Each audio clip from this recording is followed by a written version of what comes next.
आज के पाठ का शीर्षक है पंडित विद्यानिवास मिश्र के निबंध। इस पाठ के अध्ययन के उपरांत आप हिंदी निबंध, विधा और ललित निबंध की परंपरा से परिचित हो सकेंगे। पंडित विद्यानिवास मिश्र के व्यक्तित्व के संबंध में आपको जानकारी मिल सकेगी। पंडित विद्यानिवास मिश्र के निबंधों के संदर्भों से भी आप अवगत हो सकेंगे। विद्यानिवास मिश्र के निबंधों की भाषा और शैली से आप परिचित हो सकेंगे। निबंध एक छोटी गद्य रचना होती है जिसमें साहित्यकार का निजीपन झलकता है। यह एक ऐसी विधा है जिसमें व्यक्ति अपनी अनुभूति को सहजता के साथ अभिव्यक्त करता है। निबंध हमारी विचारधारा, हमारी सोच, समाज के प्रति हमारे दृष्टिकोण और हमारी भाषा, इन सब की मौलिकता के दर्पण होते हैं। सामान्य रूप से निबंधों को दो वर्गों में विभाजित किया जाता है। पहला वस्तुनिष्ठ निबंध और दूसरा व्यक्तिनिष्ठ निबंध। विद्वानों द्वारा व्यक्तिनिष्ठ निबंधों को ही ललित निबंध कहा गया है। पंडित विद्यानिवास मिश्र जी ललित की जगह इसके लिए व्यक्तिव्यंजक नाम सर्वोचित मानते थे। ललित निबंध लेखन का प्रारंभ वैसे तो भारतेंदु युग में ही हो चुका था। स्वयं भारतेंदु जी के अनेक निबंधों में विनोद और लालित्य के दर्शन होते हैं। द्विवेदी युग में यह परंपरा बहुत उन्नति तो नहीं कर सकी, लेकिन माधव प्रसाद मिश्र, राय कृष्णदास, चंद्रधर शर्मा गुलेरी आदि विद्वानों के निबंधों में इसकी झलक अवश्य मिल जाती है। शुक्ल युग के अधिकांश निबंधकारों ने व्यक्तिनिष्ठ निबंध और वस्तुनिष्ठ निबंध की रचना की। आचार्य हजारी प्रसाद द्विवेदी के आगमन के बाद ललित निबंधों का सूक्ष्म विश्लेषण हुआ और यह धारा प्रबल बनकर उभरी। इस काल के दूसरे साहित्यकारों ने भी अन्य विधाओं के साथ साथ ललित निबंधों की रचना की। मूल रूप से पंडित विद्यानिवास मिश्र की पहचान ललित निबंधकार के रूप में बनी। वैसे मिश्र जी के बाद ललित निबंध के क्षेत्र में आज एक रिक्तता दिखाई दे रही है। वैसे तो इस परंपरा में आज भी डॉक्टर विवेकी राय, कृष्ण बिहारी मिश्र, नर्मदेश्वर चतुर्वेदी और श्री राम परिहार आदि विद्वान लेखन कार्य कर रहे हैं, लेकिन इतना तो कहा ही जा सकता है कि पंडित जी के चले जाने के बाद ललित निबंध वाली गंभीरता और विद्वत्तापूर्ण लेखन की कमी वर्तमान का हिंदी जगत कहीं न कहीं महसूस कर रहा है। पंडित विद्यानिवास मिश्र का जन्म 14 जनवरी 1926 को उत्तर प्रदेश में गोरखपुर जिला के पकड़डीहा नामक गांव में हुआ था। विद्यानिवास जी की प्रारंभिक शिक्षा कुछ घर पर और पड़ोसी गांव विशुनपुरा के प्राथमिक विद्यालय में हुई। माध्यमिक शिक्षा के लिए विद्यानिवास जी गोरखपुर गए और उच्च शिक्षा के लिए उन्होंने इलाहाबाद विश्वविद्यालय में नामांकन कराया। सन 1945 में वहीं से एमए की परीक्षा संस्कृत में पास की और वहीं से पाणिनि की विश्लेषण पद्धति पर उन्हें पीएचडी की उपाधि प्राप्त हुई। अपने नौकरी का प्रारंभ विद्यानिवास जी ने सूचना विभाग लखनऊ से प्रारंभ किया। मूल रूप से विद्यानिवास जी एक अध्यापक थे, इसलिए वह बाद में अध्यापन कार्य से जुड़ गए और गोरखपुर विश्वविद्यालय, संस्कृत विश्वविद्यालय वाराणसी, आगरा विश्वविद्यालय के कन्हैयालाल मुंशी हिंदी तथा भाषा विज्ञान विभाग और अनेक विश्वविद्यालयों में अध्यापन करने के उपरांत वह काशी विद्यापीठ और संपूर्णानंद संस्कृत विश्वविद्यालय के कुलपति पद को भी सुशोभित किए। अवकाश प्राप्त करने के बाद विद्यानिवास जी ने प्रसिद्ध समाचार पत्र नवभारत टाइम्स दिल्ली के प्रधान संपादक के रूप में कार्य करते हुए अपनी कुशल पत्रकारिता का परिचय दिया। मिश्र जी के श्रेष्ठ साहित्यिक योगदान के लिए ही उन्हें भारत सरकार द्वारा पद्मश्री सम्मान, उनकी प्रसिद्ध पुस्तक महाभारत का काव्यार्थ के लिए मूर्ति देवी पुरस्कार और बाद में भारत सरकार द्वारा राज्यसभा का सदस्य मनोनीत किया गया तथा पद्म भूषण सम्मान से अलंकृत किया गया। अपनी हर सांस में हिंदी का विकास चाहने वाले पंडित विद्यानिवास मिश्र 14 फरवरी 2005 को किसी साहित्यिक आयोजन से जब वाराणसी लौट रहे थे, उसी समय आजमगढ़ के पास एक कार दुर्घटना में उनका देहांत हो गया और हिंदी जगत का एक देदीप्यमान नक्षत्र सदा सदा के लिए हमारे बीच से अस्त हो गया। आज मिश्र जी हमारे बीच उपस्थित नहीं हैं, लेकिन उनकी रचनाएं हिंदी साहित्य की अमूल्य निधि बनी हुई हैं और उनकी जीवंतता एवं उनके महाप्राणत्व का परिचय दे रही हैं। पंडित विद्यानिवास मिश्र का साहित्य संसार बहुत व्यापक है। निबंध लेखन, संपादन कार्य, अनुवाद, व्याख्यान और काव्य संग्रह पानी की पुकार आदि उनके द्वारा सृजित पुस्तकों की संख्या 100 से ऊपर है। साहित्य अमृत मासिक पत्रिका का संपादन भी उन्होंने अपने जीवन के अंतिम दिनों तक किया। पंडित विद्यानिवास मिश्र जी का जो निबंध है वह भारतीय तथा विश्व मानव की संवेदना से पोषित है। इसके लिए सामाजिक गतिविधियां ही उनके साहित्य की धड़कन हैं। उनके निबंधों की यात्रा परंपरा से प्रारंभ होकर वर्तमान की आधुनिकता तक पहुंचती है और लेखक सर्वत्र सजग दिखाई देता है। अपनी भारतीयता के प्रति उनमें विशेष लगाव है। अपने संस्कारों को विद्यानिवास जी सभी परिस्थितियों में जीवन का आवश्यक अंग मानते हैं। मिश्र जी के साहित्य में बूंद बूंद से सागर के निर्माण का आभास होता है। यहाँ भूगोल की सीमाओं से परे मनुष्य के महाभाव को उसकी मिट्टी पर खड़ा करने की मनुहार है। वृंदावन में कंडी बीनते हुए बालक की सहज रागिनी है, जो मुरलीधर की मुरली का सुर बनकर निबंधकार के हृदय को स्पंदित करती है। उनके इन्हीं भावों को परिलक्षित करते हुए डॉक्टर गिरीश्वर मिश्र जी लिखते हैं कि पंडित जी के निकट रहने वाले लोग उनके सजग, बेचैन और दायित्व के प्रति लगाव से कभी कभी आतंकित भी हो जाते हैं, परंतु वह उनका स्वभाव बन गया है। इस स्वभाव में जुड़ने का, सबसे जुड़ने का और संबंधों को जीने का एक दबाव सा बना रहता है।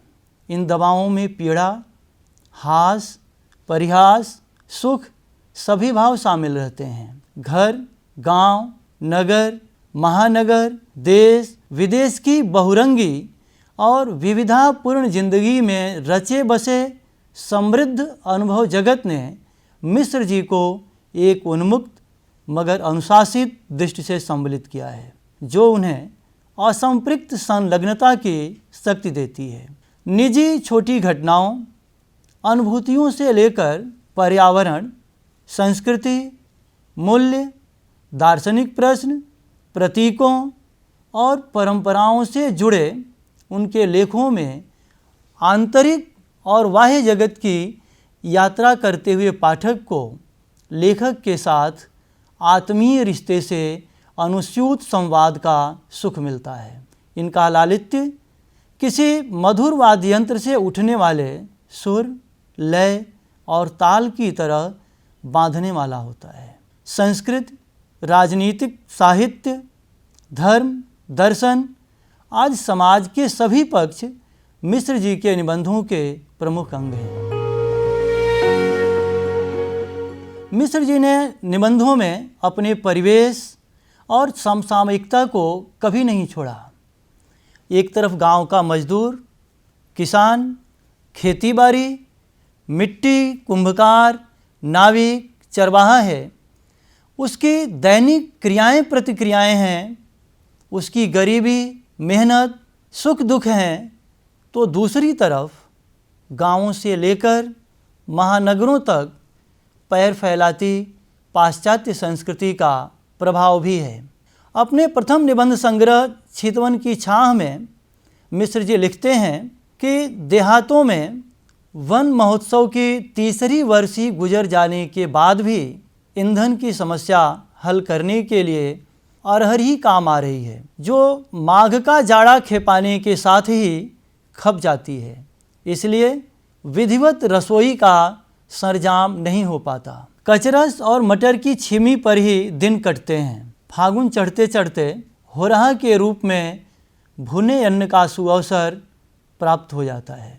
आप देखेंगे कि यह पंक्तियाँ इस बात की परिचायक हैं कि मिश्र जी जिस वातावरण में रहते थे उसकी धड़कन को पहचानते समझते थे, उसका यथार्थ अनुभव उन्हें था, और यही बातें उनके निबंधों को सामान्य जनता के दुख दर्द के काफ़ी करीब ले जाती हैं। भारतीय समाज पर पश्चिमी सभ्यता के प्रभाव को मिश्र जी 4 दिन की चांदनी मानते हैं। उनके अनुसार हर आदमी अपने यांत्रिक जाल में फंसता जा रहा है, पूर्णतः एकाकी बनता जा रहा है। ऐसा विकास जो समाज से शांति, प्रेम और सहयोग को मिटा दे तथा जो मानवीय रिश्तों को छिन्न भिन्न कर दे, उसे मिश्र जी अभिशाप मानते हैं। नारी को मिश्र जी के निबंधों में सर्वत्र पूजनीय बताया गया है। उनके अनुसार नारी हमारे समाज के रीढ़ की हड्डी है, जो सभी रिश्तों के केंद्र में रहती है और वही त्याग की प्रतिमूर्ति है। साथ ही सुंदर समाज के निर्माण हेतु मिश्र जी पारिवारिक रिश्तों की स्थिरता पर जोर देते हैं। आज जो पीढ़ीगत मतभेद बढ़ते जा रहे हैं, उन पीढ़ीगत मतभेदों को मिश्र जी खतरा बताते हैं। आधुनिकता के नाम पर आज जो स्वच्छंदता बढ़ रही है, उस बढ़ती हुई स्वच्छंदता और मर्यादाहीनता उन्हें कदापि स्वीकार नहीं थी। आधुनिकता के नाम पर फैलती अनैतिकता, लोलुपता और यांत्रिकता आदि पर मिश्र जी ने अपने व्यंग्यात्मक निबंधों के माध्यम से करारी चोट की है। उनके निबंधों का यदि आप अवलोकन करें तो कहना उचित होगा कि पंडित विद्यानिवास मिश्र ने अपने निबंधों में समाज के संदर्भ में जो मंतव्य रखे, वह उस स्वच्छ समाज की परिकल्पना है जहां हवाई जहाज़ की सीट पर बैठकर और अपने हाथों में अति आधुनिक कंप्यूटर लेकर भी अपने संस्कारों का सम्मान किया जा सकता है। हम अपनी जड़ों से कटकर कभी भी एक सुंदर समाज की परिकल्पना कर ही नहीं सकते। और यह केवल लिखते नहीं हैं, पंडित जी के संस्कारों में भी ये सारे के सारे गुण विद्यमान थे, जिनका आजीवन वह पालन करते रहे और पालन करते हुए देश विदेश की यात्राएं भी करते रहे। भारतीय संस्कृति मिश्र जी के निबंधों का प्राण तत्व रही है। वह संस्कृति के निर्माण में व्यक्ति और समाज दोनों की महत्वपूर्ण भूमिका मानते हैं। वर्तमान में भारतीय संस्कृति पर मंडराते खतरे के प्रति मिश्र जी अधिक सजग दिखाई देते हैं और अपनी लेखनी पर भारतीय संस्कृति के प्रभाव को स्वीकार करते हुए एक जगह लिखते हैं कि मैं अपने को माध्यम मानता हूँ एक ऐसी प्राणवान संस्कृति का जो चक्की के 2 पाटों के बीच पड़े दाने की तरह छटपटा रही है। वह दोनों के अंतर से निकलना चाहती है पर निकल नहीं पाती, क्योंकि दोनों पाटों के बीच एक कील ठुकी हुई है। वह कील है उस तकनीकी वैभव की, शक्ति की, जो संस्कृतियों की खरीदार बनी हुई है। सच में संस्कृति मिश्र जी के लिए एक प्रकार की सकारात्मक परिणति है। वह संस्कृति को जड़ या स्थिर नहीं मानते, उसमें समय और परिस्थिति के अनुसार लगातार परिवर्तन को स्वीकार करते हैं। और यह गतिशीलता केवल संस्कृति में नहीं, उनके परंपरा संबंधी निबंधों में भी दिखाई देती है, क्योंकि मिश्र जी के अनुसार जो परंपरा है वह निरंतर विकास की तरफ ले जाती है। वह कोई बंधन नहीं, कोई रूढ़ि नहीं जो विकास के पैरों में चक्की की तरह बंधी हो। वह पर से अपर यानी एक के बाद दूसरे की निरंतर नए की बात करती है।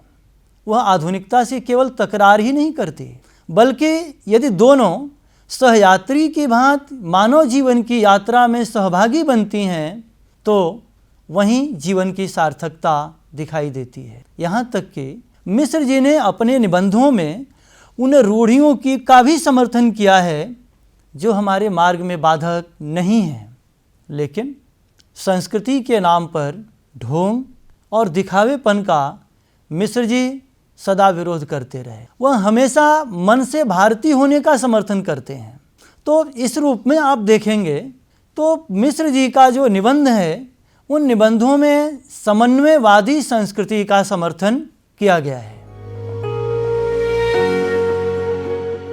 सांस्कृतिक संबंधों के साथ साथ मिश्र जी के निबंधों में धर्म की भी व्यापक चर्चा हुई है। धर्म के प्रति पंडित जी की गहरी आस्था थी। बेझिझक वह अपने को कट्टर सनातन धर्मी कहा करते थे, लेकिन वह धर्म किसी चहारदीवारी में घिरा रहने वाला नहीं, किसी वर्ग या संप्रदाय की बात करने वाला भी नहीं, बल्कि समस्त बंधनों से मुक्त करने वाला और संपूर्ण जगत का कल्याण चाहने वाला धर्म है। उनके लिए धर्म का अर्थ है जो धारण करता है, जो समस्त व्यापार का सामंजस्य अथवा समंजन हो। इसलिए धर्म व्यक्ति, समाज और प्रकृति सबको अपने भीतर समाविष्ट करता है। धर्म केवल आचार मात्र नहीं है, वह आचार का नियामक और प्रेरक भी है, साथ ही वही सदाचार की कसौटी भी है। उनके अनुसार धर्म न जाति है, न मंदिर या संप्रदाय, न मत, न वेश, न टीका। वह जीवन को जागृत करने वाला भाव है, उसकी सधी हुई सांस है, ऐसी सांस जो वीणा के तार की तरह राग विशेष में बंधी हो और साथ ही व्यक्ति के बंधन से मुक्त भी हो। अपने निबंधों में मिश्र जी ने मतांधता को धर्म का दुश्मन बताया है, जिसने आज धर्म को हीन बना दिया है। आज समाज में बढ़ती हिंसा, दुराचार, आपसी वैमनस्य आदि के पीछे भी इसी मतांधता का हाथ है। उन्होंने अपने कर्तव्य को ही धर्म माना और कर्तव्य से विमुख होने को धर्म से विमुख होना। मिश्र जी आजीवन धर्म के नाम पर होने वाले आडंबरों से दुखी थे।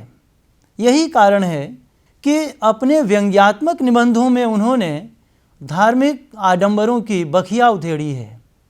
मिश्र जी के निबंधों में तीर्थ, व्रत, उत्सव आदि सब पर चर्चा हुई है। इन धार्मिक भावनाओं के पीछे वह लोक कल्याण की बात कहते हैं। साथ ही साथ धर्म के नाम पर आयोजनों को अपने निबंधों में उन्होंने वह साधन माना है जो आदमी को आदमी के करीब ले आता है, जो राष्ट्रीय एकता की भावना जगाता है और साथ ही आत्मिक सुख की परिपुष्टि करता है। उनका धर्म वह है जिसमें क्षमाशीलता, त्याग, आत्मविश्वास आदि भावनाएं कूट कूट कर भरी हैं।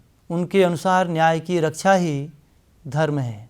मिश्र जी के ऐसे निबंधों की संख्या व्यापक है जिनमें धर्म, देवी देवता, तीर्थव्रत आदि पर विस्तृत प्रकाश डाला गया है। वैसे तो मिश्र जी व्यक्तिगत रूप से किसी दलगत राजनीति से कभी नहीं जुड़े रहे, लेकिन आदर्शों की प्रतिबद्धता उन्होंने अवश्य स्वीकार की, जो उनके निबंधों में आपको सर्वत्र दिखाई देगी। सत्तादल, विपक्ष तथा विधायिका और कार्यपालिका को उन्होंने पंचमुख परमेश्वर की संज्ञा प्रदान की। मिश्र जी ने अपने निबंधों में भारतीय राजनीतिक व्यवस्था और विषमता पर प्रकाश डालने के साथ साथ विश्व की राजनीतिक विषमता को भी स्थान दिया है। चीन की विस्तारवादी नीति और साथ ही साथ अन्य विकसित देशों की दादागिरी की बातें भी उनके निबंधों में स्पष्टतापूर्वक देखी जा सकती हैं।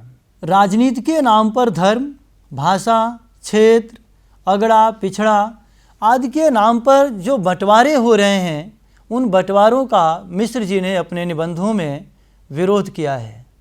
विषमता फैलाने वाली राजनीति धीरे धीरे शिक्षा, साहित्य और यहाँ तक कि ग्रामीण जीवन में भी अपने पैर फैलाती जा रही है, जिसे मिश्र जी भविष्य के लिए खतरा मानते हैं।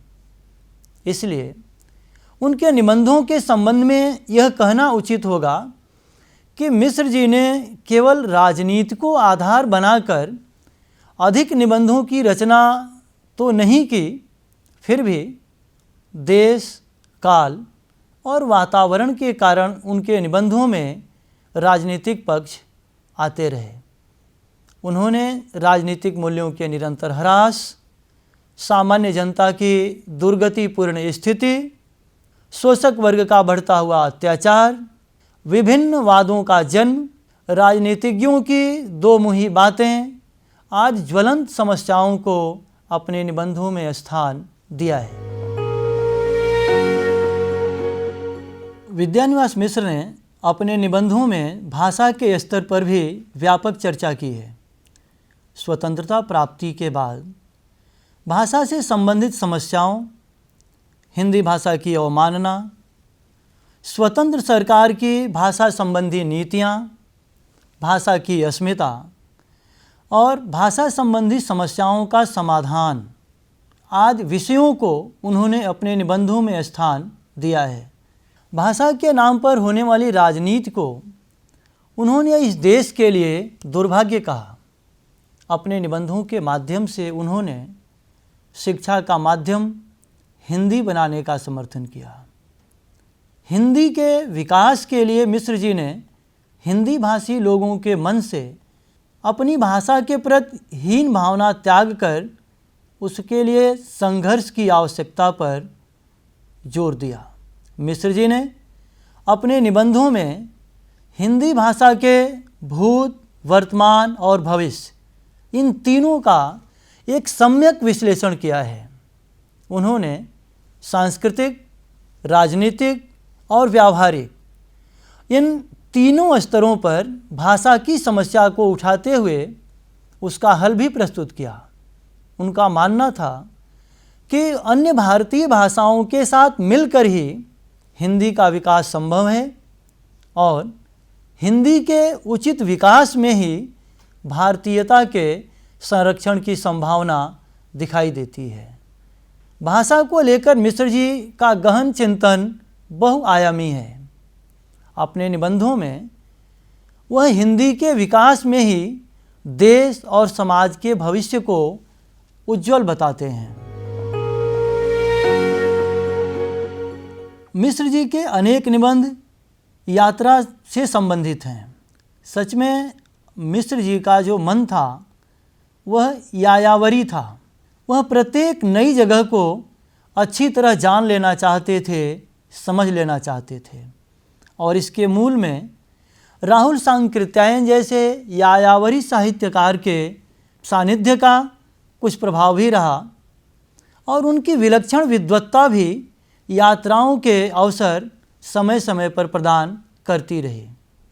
इन विभिन्न यात्राओं का वर्णन उनके अलग अलग निबंध संग्रहों में तो मिलते ही हैं, साथ ही यात्राओं की यात्रा निबंध संग्रह में संकलित कुल 27 निबंध हैं जो मिश्र जी के केवल यात्रा वर्णन पर ही आधारित हैं। आप देखेंगे कि निबंधों में लेखक ने धार्मिक तीर्थस्थलों का वर्णन, वहाँ की भाषा, संस्कृति, पर्यटन स्थलों की ऐतिहासिकता, सगे संबंधी, मित्रों की चर्चा, लोगों की प्रकृति, खान पान और कला, इन सभी चीज़ों की चर्चा अपने इन निबंधों में की है। इन यात्राओं के वर्णन के समय मिश्र जी वहाँ के वातावरण, रहन सहन आदि की तुलना अन्य जगहों से भी करते हैं। यहाँ तक कि धार्मिक, सांस्कृतिक और ऐतिहासिकता से संबंधित उन स्थानों का वर्णन भी निबंधों में मिलता है जो अब तक उपेक्षित रहे हैं। तीर्थों, कलाओं, खंडहरों, सागर की लहरों और पर्वत तथा गांव की धूल मिट्टी, गंवई कंठ की बोली, विदेशी सरकार, देश विदेश में खान पान और इन सबके बीच अपनी पक्त पावनता का सामंजस्य तथा विमान यात्रा से लेकर पैदल यात्रा आदि सब कुछ का साक्षात्कार उनके यात्रा संबंधी निबंधों में होता है। मिश्र जी ने संस्मरण या रेखा चित्र नाम से किसी पुस्तक की रचना नहीं की, लेकिन विभिन्न संग्रहों में ऐसे अनेक निबंध संकलित आपको मिलेंगे जिन्हें संस्मरणात्मक निबंधों की श्रेणी में रखा जा सकता है। सपने कहाँ गए और चिड़िया रैन बसेरा निबंध संग्रहों के अधिकांश निबंध संस्मरणात्मक हैं और ये संस्मरणात्मक निबंध पूर्णतः सजीव हैं। वह जिस संस्मरण को लिखते थे उनके साथ उनका पूरा का पूरा वातावरण जाग उठता था। यहाँ बातचीत की उन्मुक्तता दिखाई देगी आपको उनके यात्रा संबंधी निबंधों में। समय, स्थान तथा विविध घटनाओं के वर्णन के साथ साथ जिन महापुरुषों के सानिध्य में मिश्र जी रहे उन महापुरुषों की चर्चा भी इन निबंधों में आपको मिलेगी। मिश्र जी द्वारा समीक्षात्मक दृष्टि से अधिकांश निबंध लिखे गए हैं। इनमें कुछ निबंध साहित्यकारों पर आधारित हैं तो कुछ में उनकी प्रमुख कृतियों का तटस्थ मूल्यांकन किया गया है। व्याख्यात्मकता के साथ ही कुछ निबंध ऐतिहासिक एवं शास्त्रीय विषयों पर तुलनात्मक रूप में लिखे गए हैं। इन निबंधों में मिश्र जी की वैचारिकता का एक नया आयाम दिखाई देता है, जिनमें विचार तत्वों की प्रधानता होने के बाद भी निबंधों में सरसता है। अतः यह कहना उचित होगा कि मिश्र जी के निबंध वस्तु तत्व की दृष्टि से समग्रता के संवाहक हैं। उनकी सजग और सचेत नज़रों से समाज का कोई ऐसा पक्ष नहीं जो अनदेखा रह गया हो और उनके निबंधों में मिश्र जी की स्वानुभूति रूपायित हुई है। इन सब के अतिरिक्त लोक तत्व पंडित जी के निबंध संसार के हृदय की धड़कन है। उनका भारतीय मन सदा उन गलियों में विचरण करता रहा जहाँ धरती को माता और चंदा को मामा समझा जाता है, जहाँ समस्त वनस्पति जगत मानव के साथ किसी न किसी मानवीय रिश्ते से संबद्ध है और जहाँ का मनुष्य संपूर्ण विश्व के कल्याण की कल्पना के साथ जीवन यापन करता है। इस संबंध में वह स्वयं स्वीकार करते हैं कि मैं गांवों में पला बढ़ा हूँ। मेरे व्यक्तित्व निर्माण में लोक जीवन का योगदान रहा है, इन कथाओं और गीतों का योगदान रहा है, इसलिए निबंधों में इनका आना तो स्वाभाविक है। वास्तव में पंडित विद्यानिवास जी संस्कृत के विद्यार्थी थे, इसलिए उनके निबंधों की भाषा पूर्णतः संस्कृतनिष्ठ और लोक व्यवहृति के बीच चलती है। एक तरफ संस्कृत शब्दावली उनके संस्कृत के विद्वान होने और भाषाविद होने की पहचान कराती है, तो दूसरी तरफ लोक जीवन की शब्दावली उनके ठेठ भारतीय या ग्रामीण मन का परिचय देती है। उनके निबंधों की भाषा में आलंकारिक शब्दों तथा प्रतीकों का प्रयोग भी अधिक मात्रा में हुआ है। कहावतों एवं मुहावरों का सटीक प्रयोग भाषा के सौंदर्य को द्विगुणित कर देता है। उनके निबंधों में तत्सम शब्द, तद्भव शब्द, लोक व्यवहार के शब्द, देशज शब्द, अंग्रेजी भाषा के शब्द, अरबी और फारसी के शब्द, भोजपुरी भाषा के शब्द, सूक्तियाँ, संस्कृत के उद्धरण आदि सबके दर्शन होते हैं और इन सब का समन्वय मिश्र जी के निबंधों की श्री वृद्धि करता है। जो मिश्र जी की शैली है वह काव्यमय भाषा से संपन्न है। शब्दों एवं भावों की मिठास एवं उनकी मधुर शैली ने उनके निबंधों को पाठकों के लिए सरस और सहज आस्वाद्य बना दिया है। निबंधों के भावों के अनुरूप ही उन्होंने भाषा और शैली का प्रयोग किया है।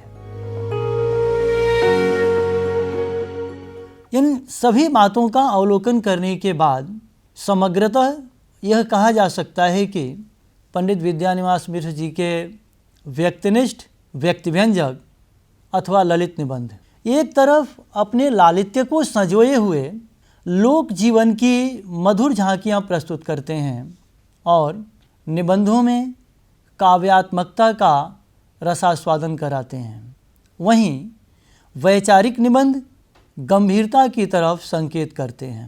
मिश्र जी संस्कृत साहित्य से संबद्ध रहे, इसलिए उनके निबंधों में भारतीय शास्त्रों और लोक में रचे बसे दैवी शक्तियों की चर्चा मिलती है। भारतीय संस्कृति के पुजारी विद्यानिवास मिश्र ने अपने निबंधों में मिथकों की चर्चा भी बड़ी सजगता से की है।